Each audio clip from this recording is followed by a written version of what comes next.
Hi, I will share to you kung paano mag-assemble ng adjustment of status na hindi ma-decline katulad sa nangyari sa akin.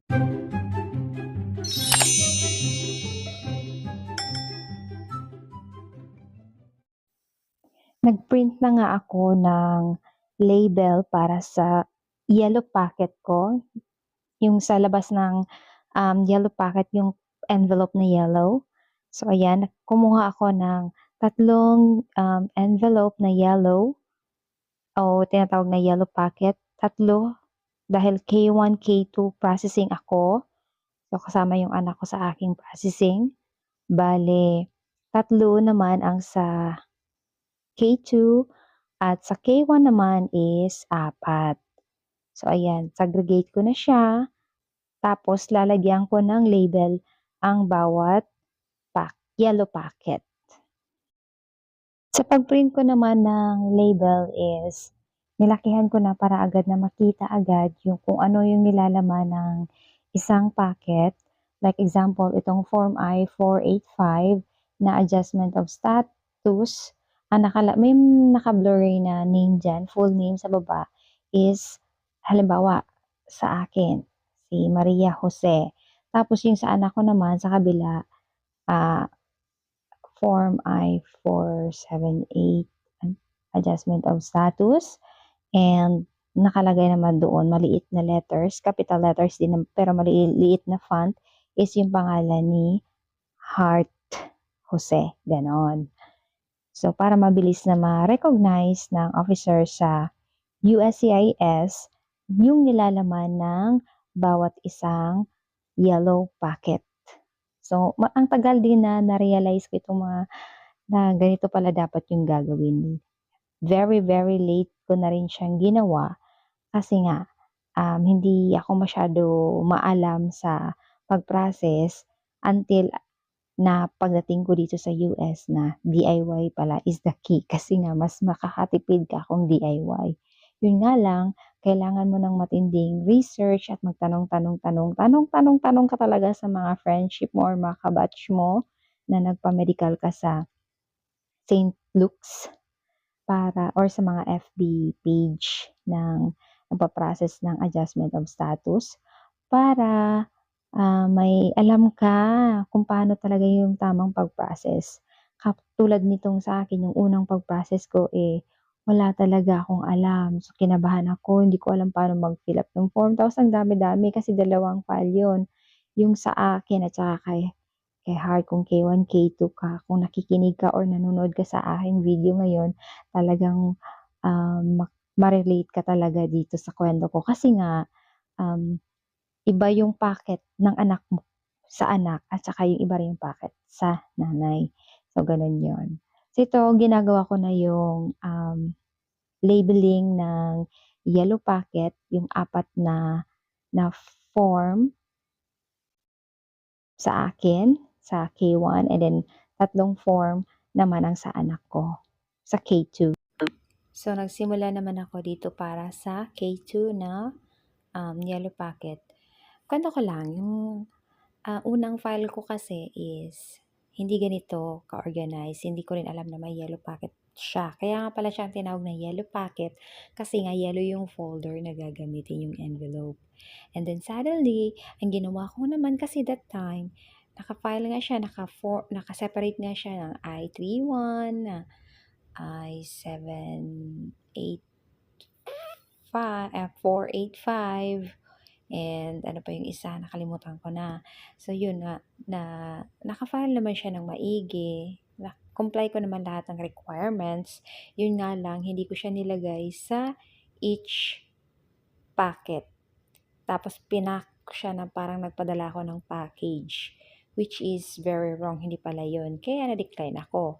So meron akong 2 weeks na i-arrange itong paano gawin yung label kasi okay na yung loob yung packet lang ng segregation ng K1 at saka K2 kaya ito inayos ko na talaga siya. So binigyan ako ng 2 weeks ng USCIS na mailagyan ko ng label at ma-arrange ko separately yung K1, K2 na ganito kaganda, ganito kahapsay kung sa Bisaya pa, ganyan. dapat ang tama. So ito, hello guys, welcome to my channel. In-arrange ko ngayon ang AOS, Adjustment of Status na K1, K2.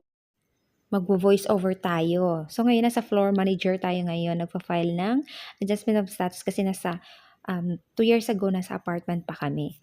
So dito nakalagay yung tatlong klase ng form na fill upan, yung Form I-130, Form 485, at saka yung isa pa na Adjustment of Status. So ito ay sa K2 na naka-arrange, may cover letter, merong form, each cover letter, then form, cover letter per form, each packet yun siya.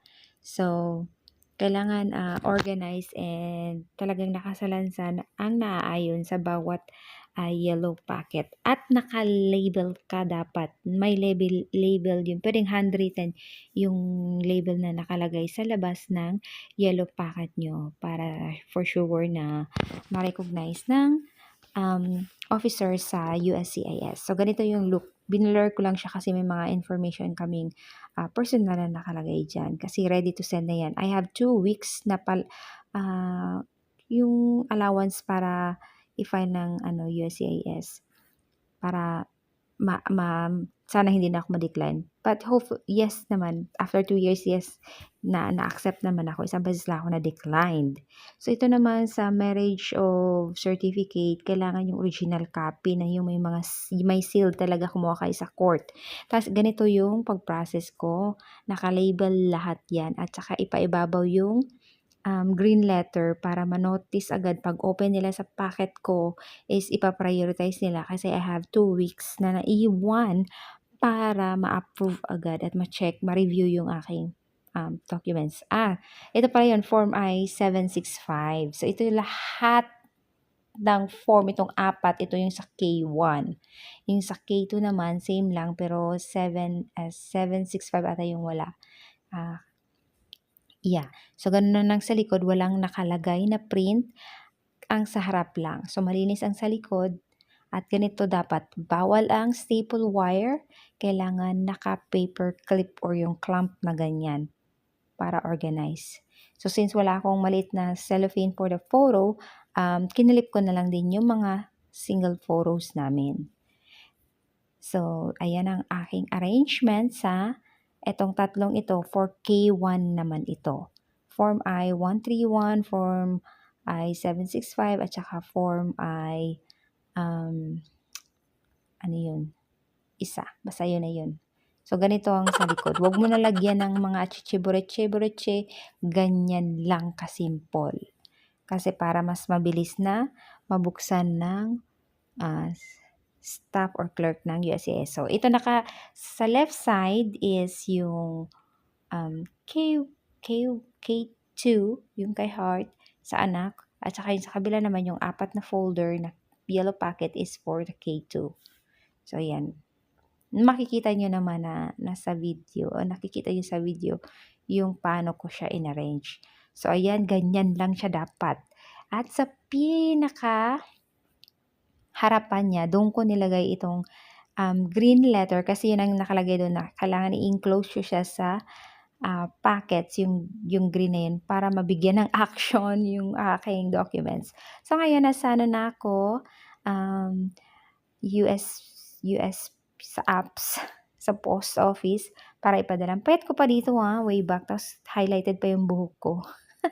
So, ito nga pala yung first time ko na magpunta sa post office, and ganito yung loob. So, nandun na yung mga packaging, mga lahat ng klase at size ng pag-packaging, kung anong kailangan nyo sa pagpapadala, meron. Tapos may mga gift card din sila dyan. Ayan.